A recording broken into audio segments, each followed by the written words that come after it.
lacking. I wanted more out of the year. Out of myself, really. I should have had a prototype up and ready by then. And in truth, I could have shipped one. Yet, a few ideas urged me to make major changes in this one-of-a-kind opportunity. I wished for more time. Everyone does. But I don't blame my other works, as a few times I made the deliberate choice to completely redo a piece to make sure that I was proud of it. And proud of it I was, as this was the year when I created some of the best pieces I had assembled in the medium. But ultimately, well, the year liked to tell me that it wasn't worth it. But I can't stop to deliberate whether the year was right or not. It may be easy to remember shoulds and coulds, but I cannot afford to let that slow me down. See, despite what the year said, I had already made great improvements. I had already encountered many new topics, and all those experiences only built up so much potential to make that next year so much greater. I said I wanted more, right? So why would I quit? Heed my words, Verity. If you want to be a Stema champion, you need to understand the Stema. I'm sorry that the path is hard, but I believe with active, conscious steps, one can manage to make everything happen. It's just a matter of time. By now, I do want to end up making an independent game with them. While I don't have the time to delve into the combat system of my own game, I'll use Pokemon's terminology for the abilities for now. They'll change in the future, but here's Behavian's punish form. They're a pigeon, referencing Skinner's pigeon experiments, and here are the abilities. Intimidate adds a physical debuff to the opponents, like positive punishment. Pickpocket can take away their items, so that's negative punishment. And lastly, I've added a new attribute that I'll actually use in my game, outlining how the goal of punishment is to discourage a certain behavior in the future. So that last ability blocks opponents from using the same move twice in a row. I'll show Stema based off of operant conditioning's reinforcements. So here's Behavian's reinforce form. I'm using Pokemon's terminologies for the abilities, but they'll change in the future. So this is a pigeon referencing Skinner's pigeon boxes. And here are the abilities. Symbiosis gives an item to their partner, so it's positive reinforcement. Healer takes away a status ailment from the team, so it's negative reinforcement. And lastly, I've added a new attribute outlining how the goal of reinforcements is to encourage a certain behavior in the future. So that last ability powers up their partner's move if they keep using the same one. In other words, stem cells have the ability to become different types of cells. It's called differentiating into other cells. The stem cells that can only turn into a small range of cell types are called multipotent. Stem cells that have access to all the cell types an embryo needs are called pluripotent. And those that can give rise to a whole embryo themselves are called totipotent. If an axolotl loses a limb, their skin comes together to actually make new multipotent stem cells to regrow that limb. They can even regenerate internal organs, and even their spinal cord. So yeah, researchers have been studying axolotls to learn more about stem cells and regenerative medicine. And now I can introduce you to Chromato, a pure chroma type. Basically a type of pretty colors, full of hope, kinda like a light type. That's a topic for another discussion. Also, all the abilities here are in Pokemon's terms. I'll change up the names and or effects when it come around to making that part of my game. But yeah, this baby will have evolutions that will specialize into different niches. So speaking of evolutions, instead of letting the stem cell grow into just more stem cells, I might as well represent how stem cells can differentiate into different cell types. We're going pluripotent, baby, because if Chromato has a majority of moves that are Neurod type, they become Neurodal, a neuron. These are the kind of cells that make up your nerves and brain to send electrical signals across your body. The dendrites of a neuron receive an electrical signal and send it down the axon. The little covers on the axon are called the myelin sheaths, which are made by the Schwann cells around them. It's full of fat and it lets the electrical signal to go by quickly down toward the axon's terminals that will go on to trigger another neuron's dendrites. Depending on the neuron's type, the overall structure could change, and while Neurod's design alone doesn't cover that difference, I have a previous set of designs going over them with more detail. Neurod here looks more like a motor neuron, which are neurons that trigger muscle tissue, allowing you to move. Speaking of muscle tissue, if Stema knows the majority of Forta moves, here's Myot. Myo as a prefix means muscle, so muscle cells are called myocytes, and they're organized in fibers that can contract or relax. Like how there's different kinds of neurons, there's also different kinds of muscle cells: skeletal, smooth, and cardiac. While Myot is mostly representing a skeletal muscle, I did try to reference how cardiac muscle in your heart has a branch pattern with Myot's chest.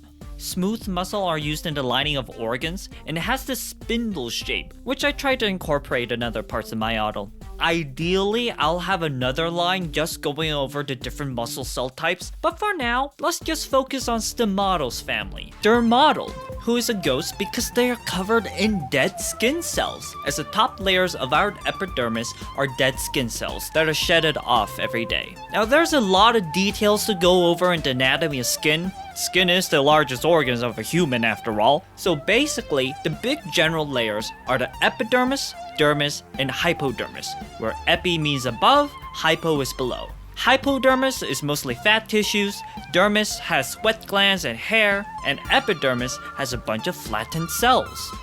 Dermatol here is mostly a cell in the epidermis, but I'll provide extra links providing more detail to these topics down in the description. Next, I gave Stema a Metalla evolution with Osteot. Why Metalla instead of my geotype? Mostly because I already have too many geotypes. And if you noticed, every member of the Stema family has types that end with an A, like Neura and Forta, instead of an O, like Geo or Hydro. I just like to keep some patterns for now. But yeah, the prefix osteo means bone, so a bone cell is called an osteocyte, looks like this, and most of these osteocytes maintain bone tissue. There are some special cells like osteoblasts, which build new bone tissue, and osteoclasts, which break down bone tissue. Also, Osteot here looks kinda like the horned devil lizard, which are known to shoot blood out of their eyes. And coincidentally, bones are responsible for making blood. Blood is made from the inside of the bone, called the bone marrow, so Osteot should be able to shoot out blood! Oh gosh! Okay, so I gave Stema one last evolution, this time based off of adipose cells. Adipose is the prefix of fatty tissue, so adipocytes are cells that store fat. Here's Adipotle. I called this one a toxic type just because it's currently the type that's supposed to oppose water, and oil and water don't mix. There's also different kinds of fat cells, white and brown fat cells. In the latter, the fat reservoir is cut up into multiple globs and has more mitochondria to make energy to keep your body warm. Brown fat cells can be made from white fat cells when the body is exposed to cold temperatures. See, in Stema, there was this one line that I always wanted to redo. There were a family that represented photoreceptors, which are cells in your eye that can detect light. When it comes to photoreceptors, there are rods and cones. Rods are better at detecting light when it's dim, as cone cells can detect color as they're used more in bright conditions. Where most people have three different kinds of cone cells: long, medium, and short, which roughly detect red, green, and blue light respectively. Color blindness is caused by the lack of any of these cone types, and these cones are why red, green, and blue are considered to be the primary colors of light to us. I discussed more of that in a previous video. So here's a redrawn Rhodopto named after rhodopsin, which is the protein rods use to detect light. Apparently rhodopsin appears purple, but that means they absorb greens and blues better. While rods don't grow into cones in real life, I like to evolve concepts as a Stema morphs into another, so Rhodopto was able to grow into Chromatos, who represent cones. But back then, I simply made the different forms just recolors of each other. It was just a cosmetic gimmick. However, I was thinking, what if I differentiated these forms? What if they had their own attribute? But why stop there? If we're going to separate forms anyways, why not make their attributes influence their design? So this is the single stemma line I plan to have with the attribute form gimmick. Now this whole concept was also reinforced with the stemma's real life counterpart, the mantis shrimp. Beautiful and powerful carnivores of the sea who have 12 to 6 different cone cells as opposed to our 3. Despite this, I am not going to make 16 different variations. Besides, some papers say that only a few of the cone cells are used for color detection and that the others are for detecting polarized light. The research is ongoing. Alright, so their special eyes made me choose the mantis shrimp to represent photoreceptors. But it was their claws that pushed me into making separate attribute forms. You might have heard that the mantis shrimp have one of the strongest punches out there, as their spring-loaded smashers can bash in any prey's armor. However, some mantis shrimp use their claws like spears to pierce fish instead. Okay, but that's 2 forms. I need 3 to cover R, G, and B. So it turns out there's a few species of mantis shrimp that have developed hatchets or a more intermediate shape between these smashers and spears. So, tying in the long, medium, and short cone cells, here is Chromato's long form. It was odd to think that the piercing spear would represent the less piercing red light, so I imagined that this design preferred to slash with their arms instead. Now for the short form, blue light does penetrate more due to their shorter wavelength, which also means there's a higher frequency in the light. Since mantis shrimp with smashing arms generally have more power, I thought they matched. And lastly, the medium cone cell is now the median between these forms. Each of these attributes and morphing requirements are due to change, by the way.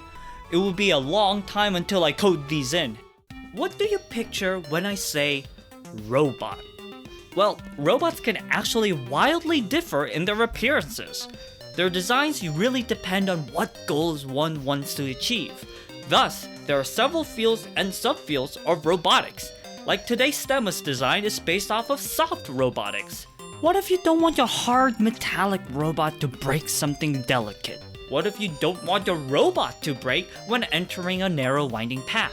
The use of flexible material like sponges and silicone can help a robot achieve these specific tasks. Many of these soft robots take notes from animals and other biological examples, as fluids like air can be used to alter the shape to make the robot grab eggs, fit through arteries, and even walk.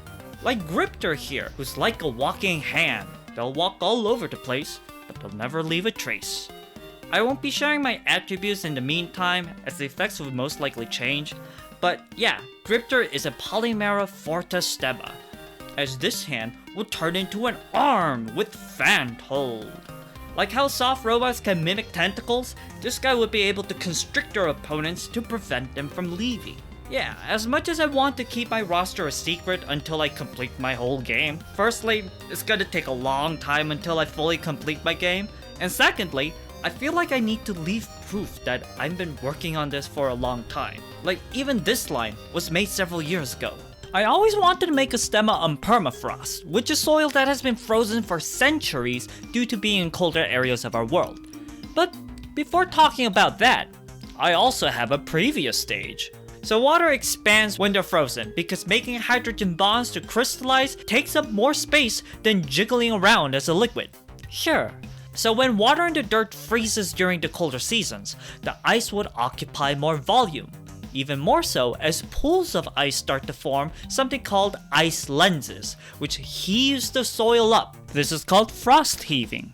So I have the Geocryostemma heaveling, a little turtle guy whose shell represents the cracks and upheaval of land caused by the frozen water in the soil. And heavelings advance into Frostudines, who has a thick layer of permafrost on their back. I actually changed their design a little bit from this 2022 version, but I'll need to draw the shaded version some other day. Now, I would be remiss if I didn't mention the ongoing threat with the loss of permafrost.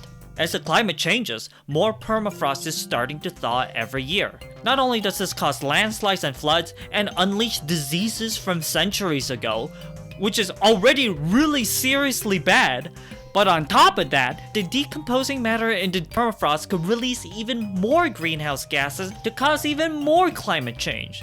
These Save the World campaigns honestly put it too lightly, because Earth would still be floating in space even if we can't live in it. What we're really doing is that we're trying to save ourselves as our bodies and societies depend on the current conditions across the globe that we call nature. I just hope that you can at least understand and be aware when you hear these kind of terms. So this Stema line actually pairs quite well with my last video's line, which was on Permafrost, as this line is about this crazy phenomenon.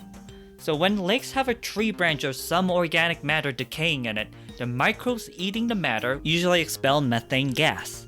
Methane is a very simple gas, as it's just one carbon connected to a bunch of hydrogens. You won't get a simpler hydrocarbon than this. When the lake freezes from the top down, these methane gases would become trapped into these beautiful bubbles. However, like last time, if climate change causes these lakes to thaw, the methane would be released. And methane is a greenhouse gas, which means it will fly up and trap even more heat in our atmosphere, causing even more climate change and even harsher weather conditions. That's why some scientists have gone around to burn these bubbles before they get released. So, my first stage was supposed to resemble a methane molecule with more rain, a little telescope goldfish-like kind of guy.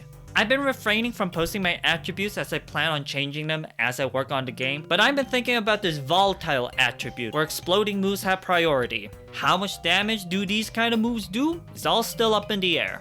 But Moraine would advance into Mitranda, who resembles the flat frozen methane bubbles. The idea is that these guys produce methane, but they freeze it into bubbles while floating up to the surface, so that the player needs to avoid stepping on them. But if you want to learn more about methane and this phenomena, I'll have links down in the description.